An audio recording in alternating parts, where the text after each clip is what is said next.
글로벌 비트 시간입니다. 간밤 뉴욕 증시 또 3대 지수가 모두 하락하면서 마무리를 했습니다.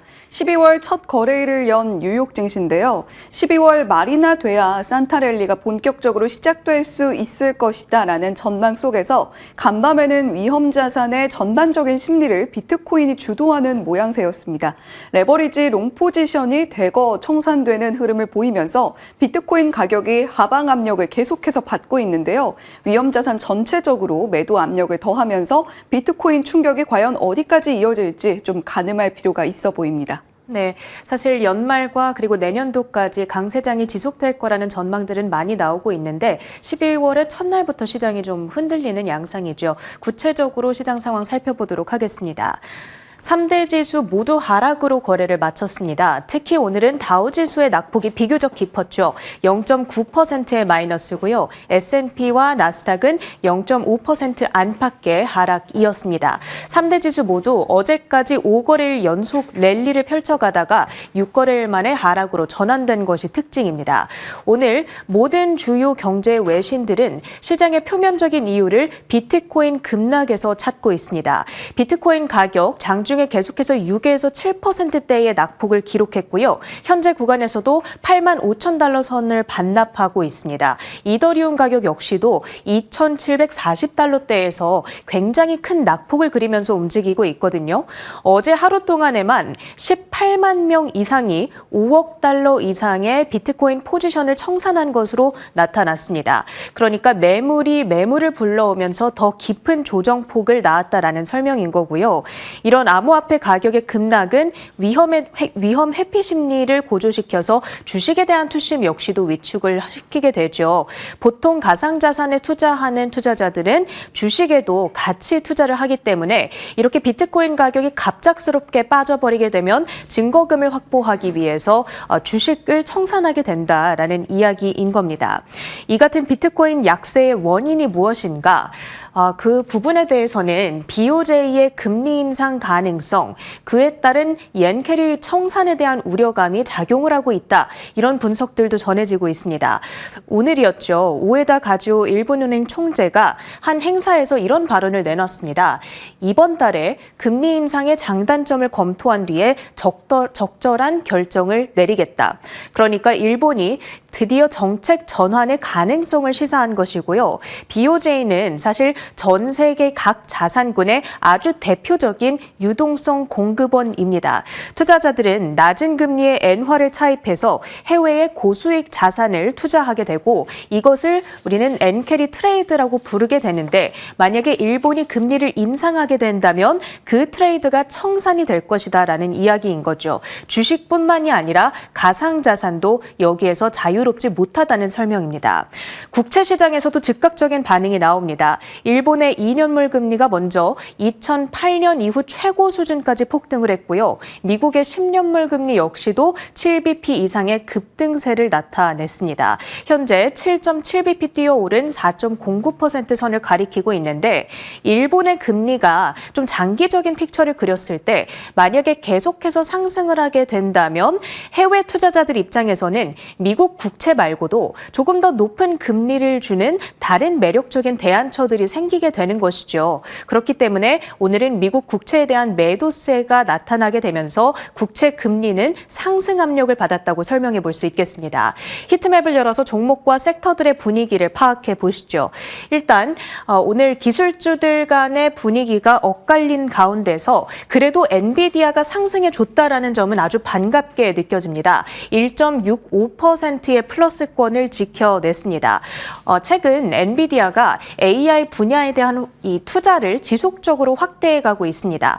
오픈 AI, 엔스로피, 코어 위브 등 여러 기업들의 그동안 자금을 투입해 왔는데 간밤에는 시놉시스 대표적인 미국의 반도체 설계 소프트웨어 기업인데요. 이 기업에 20억 달러를 투자하겠다라는 소식을 전했습니다. 엔비디아의 GPU가 가진 AI 기술력 그리고 시놉시스가 지닌 이 반도체 설계 기술력 이 두 가지를 합치게 된다면 조금 더 어드밴스된 반도체 설계에 대한 기술을 구축해 나갈 수가 있겠죠. 무엇보다도 이번 파트너십이 중요한 이유는 엔비디아가 반도체 생태계를 조금 더 넓은 범위까지 확장시켰다라는 시사점을 가지고 있는 뉴스가 되겠습니다. 이에 따라서 엔비디아의 주가뿐만이 아니라 시놉시스의 주가 역시도 5% 가까운 급등으로 진행이 됐다는 점 체킹이 가능하고요. 그리고 일부 반도체주들에 있어서는 차익 실현 매물이 출회됐습니다. 특히나 그간 구글 TPU에 대한 기대감 속에서 알파벳과 브로드컴의 주가가 나란히 급등세를 펼쳐왔었는데 오늘만큼은 차익 실현 압박을 받아가면서 알파벳의 주가도 1.6% 하락, 그리고 브로드컴의 주가 역시 4.2%의 마이너스로 이 기대감 속에 올랐던 상승분을 일부분 반납했습니다. 공매도 투자자인 마이클 벌이 요즘 이 사람의 발언이 시장에서 화두가 참 자주 되고 있는 것 같습니다. 간밤에는 테슬라를 저격하고 나섰는데요. 터무니없이 과대평가됐다라는 지적을 내놓은 겁니다. 특히 최근에 승인됐던 머스크 CEO의 1조 달러 보상안 패키지를 문제로 지적하고 있는데 이 주식 기반 보상의 비극적인 계산 사례다. 직역을 하자면 이런 표현을 썼습니다. 그러니까 테슬라 주식의 가치를 이 보상안이 더욱더 희석시킬 수 있다라는 우려를 제기한 거고요. 다만 주가로의 영향은 크지 않았습니다. 테슬라의 주가 보합권에서 거래를 마쳤습니다. 그리고 기술주 바깥으로 봐서는 오늘도 리테일러들의 분위기가 나쁘지 않았습니다. 블랙 먼데이 그리고 블랙 프라이데이 그리고 사이버 먼데이가 지나고 이제 연말까지 쭉 쇼핑 시즌이 이어지는 시즌이다 보니까 계속해서 매출 증대에 대한 기대감을 받아가고 있고요. 오늘 장에서는 로우스라든지 월마트 등의 종목들이 시세를 내고 있습니다. 특히 월마트는 어제에 이어서 계속해서 역사적 신고가 수준에서 거래를 마치고 있다는 점 체킹이 되고 있습니다. 그 밖에 이 헬스케어주들 그리고 유틸리티 그리고 산업 섹터가 비교적 큰 조정폭을 오늘 나타냈던 가운데에서 에너지 섹터 홀로 이렇게 상승부를 켜고 있는 모습이 나타나고 있죠. 우크라이나의 공격으로 인해서 카자흐스탄과 러시아의 흑해를 연결하는 주요 파이프라인 가운데 하나가 손상됐다. 이런 소식이 전해지고 있습니다. 이에 따라서 유가가 상승으로 전환되자 에너지 관련 주식들도 상승부를 켜낸 것으로 풀이가 되고 있습니다. 주요 종목들의 이슈, 엔비디아 소식 또 한 가지가 있었는데요. 오늘 모건 스탠리 측에서 매수 의견을 재확인시켰습니다. 조지프 무어 애널리스트, 엔비디아의 시장 지배력은 이어질 것이다 라면서 최근 불거지는 경쟁 우려는 과장됐다는 진단을 내리고 있는데요. 특히나 차기 AI 반도체죠. 베라 루빈을 발판으로 삼아서 주가는 계속해서 상승할 수 있다라는 진단입니다. 목표 주가를 기존의 235에서 이제는 250달러까지 높여 잡고 있거든요. 그러니까 올해 들어서 주가가 32% 이미 올랐지만 앞으로 1년 동안 40% 이상 더 오를 수 있다는 업사이드를 시사하고 있습니다. 다음으로는 암호화폐 관련주들 오늘 가상자산 급락으로 인해서 역시 동반으로 차익 실현 매물을 받아가고 있습니다. 특히나 비트코인의 프록시 역할을 하고 있는 전 세계에서 비트코인을 가장 많이 보유하고 있는 기업이기도 한 스트래티지의 이슈를 좀 들여다봐야겠는데요. 비트코인을 워낙 많이 들고 있다 보니까 가격이 이렇게까지 빠져버리면 스트래티지의 재무 역시도 압박을 받을 수밖에 없겠죠. 이에 따라서 사측에서는 전망치를 하향 조정했고요. 또 비트코인 하락에 대비하기 위해서 증거금을 마련하고자 주식 발행을 했다라는 소식까지도 전해지고 있습니다. 스트래티지는 사실 지난 10월 초에 올 연말까지 비트코인 가격이 15만 달러까지 갈 거다 이런 자체 전망을 내놨었거든요. 그런데 실질적으로는 지금 그의 반토막 수준에서 거래되고 있다 보니까 부담이 가해질 수밖에 없습니다. 오늘 그 밖의 종목으로 해서는 코인베이스의 주가 역시도 4%대의 비교적 큰 낙폭을 그려갔고요. 스트래티지의 주가는 사실 장중에는 낙폭 낙폭이 훨씬 더 컸습니다. 거의 9%대까지 갔다가 3.3% 수준에서 거래를 마쳤습니다. 그 밖에도 마라홀딩스, 로빈후드, 클린스파크 등 채굴 기업들의 주가까지 압력을 받았다는 점 체킹해 드립니다. 다음으로는 급락 특징주로 해서 제약주 가운데 모더나를 들여다봐야겠습니다. FDA의 내부 메모에 따르면 코로나19 백신이 어린이 10명의 사망과 관련이 있다라는 내용이 담겨 있었는데요. FDA 백신 담당자인 비나이 프리사드 박사가 직원들에게 이러한 내용이 담긴 메모를 직접 보냈습니다. FDA가 처음으로 백신과 아동 사망의 연관성을 인정할 것이다 라고 언급을 했습니다.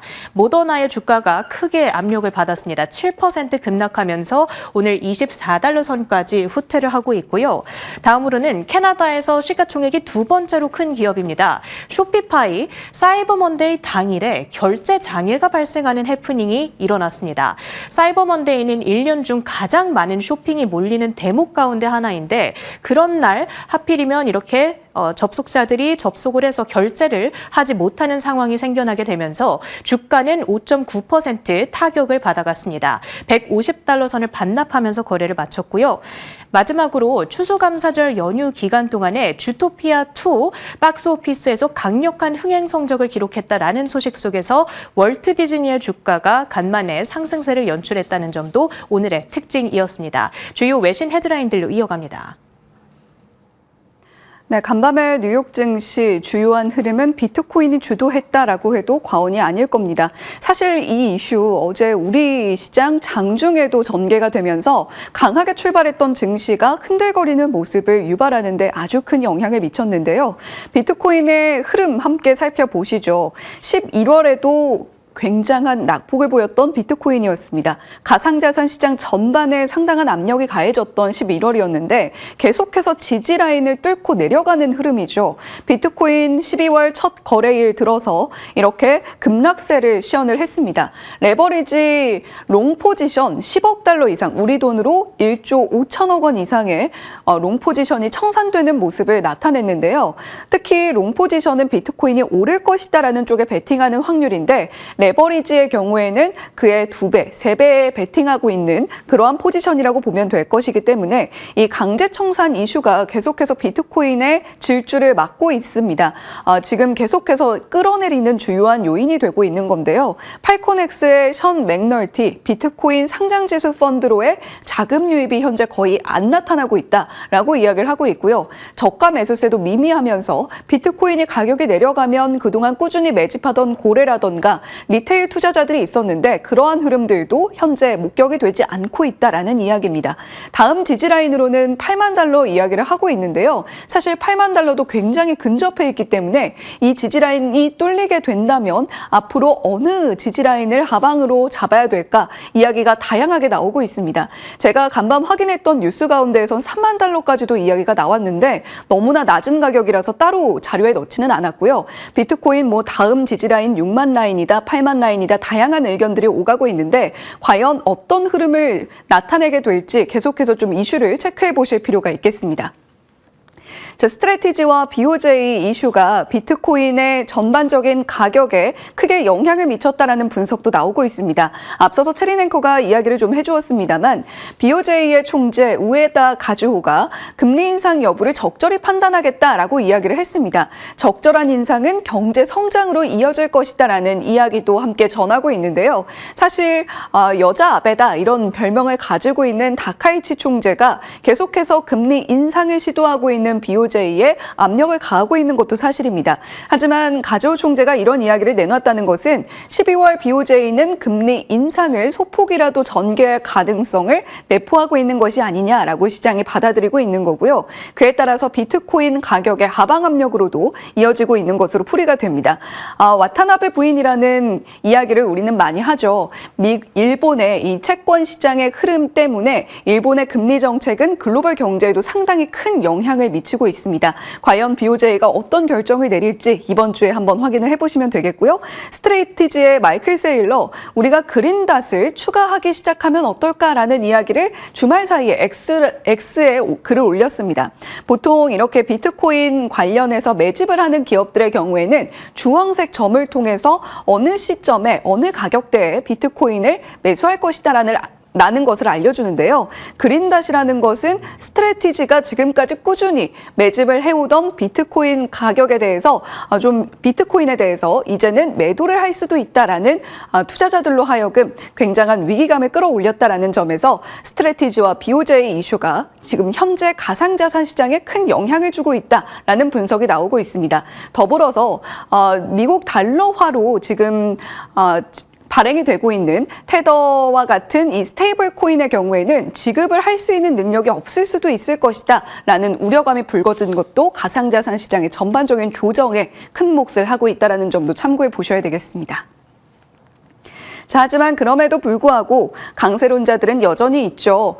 시장이 이렇게 말하는 대로 이루어지면 참 좋겠습니다. 산타는 12월 말에 오는데 RBC의 로리 칼바시나 전략가 향후 12개월 내에 S&P 500이 7,750포인트에 도달할 것이다 라고 이야기를 하고 있습니다. 현재 S&P 500의 레벨 대비 14%가량 추가적으로 오름세를 그릴 것이다 라고 보고 있는 건데요. 투자 심리라던가 밸류에이션, 채권 대비 주식의 매력도가 높고 앞으로 연준의 금리 정책 방향을 고려해 볼 때 이러한 흐름은 충분히 가능해 보인다라고 이야기를 하고 있습니다. 하지만 이렇게 전략을 제시하고 있는, 특히 향후 12개월 내에 전략을 좀 긴 호흡으로 제시하고 있는 경우에는 경제 환경이라던가 기대치 변화, 그리고 미국 외의 지역으로의 자금 이탈, 중간 선거 같이 이러한 리스크 요소도 함께 고려해 보자라는 이야기를 꾸준히 하고 있으니까요. 계속해서 참고해 보시면 좋겠습니다. 자, 오늘의 헤드라인 딥다이브입니다. 엔비디아가 피지컬 AI에 본격 드라이브를 거는 것인가? 라고 질문을 던지게 하는 시놉시스와의 파트너십의 이야기가 나왔습니다. 엔비디아가 20억 달러가량의 지분 투자를 진행한다라는 이야기고요. 주당 414달러 선에서 이제 지분 투자를 진행을 하게 됩니다. 약 482만 주를 매입하게 되는 거고요. 이제 엔비디아와 시놉시스의 전략적인 파트너십의 배경이 무엇인가 쪽으로 시선을 옮겨야 될 텐데, 쿠다의 가속 컴퓨팅 그리고 에이전틱 AI와 옴니버스 디지털 트윈을 기반으로 해서 앞으로 시놉시스의 이 자동화 설계와 함께 시뮬레이션 도구를 통합하려는 시도를 엔비디아가 하고 있다. 이렇게 해석을 해볼 수가 있겠습니다. 칩 설계라던가 물리 검증, 분자, 전자기, 광학 시뮬레이션, 전반적으로 엔비디아가 가지고 있는 생태계의 확장을 위해서 시놉시스와 전략적으로 손을 잡겠다라는 건데요. 로보틱스, 항공우주, 자동차와 같이 이제 피지컬 AI로의 대전환을 지난 실적 발표 당시에 이야기했던 엔비디아의 로드맵이 구체화되는 순간이다라고 해석을 해볼 수가 있겠습니다. 그렇다면 이 소식으로 인해서 EDA 기업들 과연 어떠한 영향을 받게 될 것인지 자세히 들여다보겠습니다. 대표적으로 이제 전략적인 파트너십의 간밤에 맺었던 시놉시스의 경우에는 엔비디아 투자로 인해서 쿠다와 피지컬 AI 통합이 가속화 밟게 되겠죠. 지금 엔비디아의 경우에는 피지컬 AI 쪽에서도 굉장한 선두주자로서 생태계를 확장해 나가고 있습니다. 에이전틱 AI 강화뿐만이 아니라 피지컬 AI와 통합이 되게 된다면 이 시놉시스가 보유하고 있는 반도체 자동화 설계 워크플로우의 가속화로 신규 고객의 유치가 늘어날 것이다라는 기대감 자리를 하고 있고요. 자, 그 밖에도 대표적으로 우리가 EDA 기업하면 케이던스 디자인 시스템을 생각을 합니다. 시놉시스와 유사하게 EDA 도구를 제공하는 기업인데 엔비디아와 사실 기존의 파트너십을 이미 맺고 있었거든요. 케이던스가 상장하기 전부터 엔비디아가 어느 정도 지분 투자를 했던 이력도 있습니다. 자, 그런데 시놉시스가 독점적으로 통합시장 점유율을 가져가게 된다면 케이던스 디자인의 입지가 좀 좁아지는 것이 아닌가 하는 우려감 작용하면서 간밤에는 주가가 내림세를 나타냈고요. 케이던스의 경우에는 AMD도 시놉시스와 같이 공동 고객사로 유치를 하고 있는 상황입니다. 자, 그 밖에도 다른 기업들, EDA 기업들도 역시 주가 하락으로 반응을 하면서 시놉시스에게만 긍정적인 뉴스로 작용했다라는 점 참고해 보시면 좋겠고요. 자, 다음 장 이어서 살펴보시면요. 챗 GPT가 출시가 됐고 지난 우리가 보통 지금 현재의 플로우를 과거의 버블닷컴 당시와 비교를 합니다. 이 버블닷컴 당시와 비교를 했을 때 현재는 우리가 어느 구간에 들어서 있는가라고 따져봤을 때 그 주가 추이가 상당히 비슷하게 나타나고 있다는 거죠. 앞으로 좀 상방에 룸이 많이 남아있다라는 긍정적인 뷰도 함께 나오고 있기 때문에 이러한 뷰를 참고하시면서 앞으로 좀 조심스러운 관점으로 접근을 하시되 너무 좀 낙담하시는 그러한 흐름을 보이시지는 않았으면 좋겠습니다. 자, 이런 가운데 몽고DB 실적이 나왔는데요. 매출액이 6억 3천만 달러, EPS는 1.32달러로 발표가 됐고요.